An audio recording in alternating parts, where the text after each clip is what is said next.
রিয়াদে অবস্থিত মার্কিন দূতাবাসে ড্রোন হামলার ঘটনা ঘটেছে।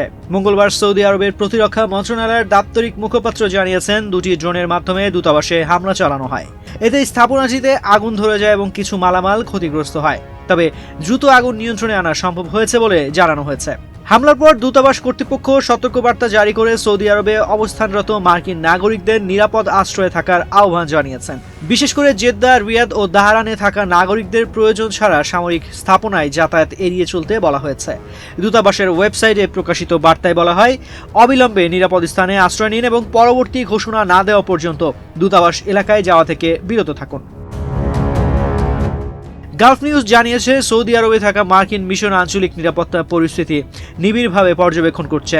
মার্কিন পর্যটকদের সর্বশেষ নিরাপত্তার সতর্কতা পর্যালোচনা করতে এবং পরিস্থিতির অবনতি হলে ভ্রমণ পরিকল্পনা পুনর্বিবেচনার পরামর্শ দেওয়া হয়েছে। পাশাপাশি ব্যক্তিগত নিরাপত্তা পরিকল্পনা প্রস্তুত রাখার আহ্বান জানানো হয়েছে। দূতাবাস সতর্ক করে বলেছে, বিদেশে বসবাস বা ভ্রমণের সময় অপ্রত্যাশিত সংকট দেখা দিতে পারে। তাই নাগরিকদের নিজেদের ও পরিবারের নিরাপত্তা নিশ্চিত করতে প্রয়োজনীয় পদক্ষেপ নেওয়ার পরামর্শ দেওয়া হয়েছে।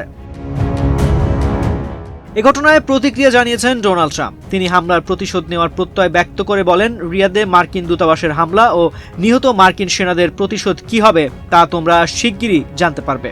হামলার পেছনে কারা জড়িত সে বিষয়ে আনুষ্ঠানিকভাবে কিছু জানানো হয়নি। তবে মধ্যপ্রাচ্যে চলমান উত্তেজনার প্রেক্ষাপটে ঘটনাটি নতুন করে উদ্বেগ সৃষ্টি করেছে।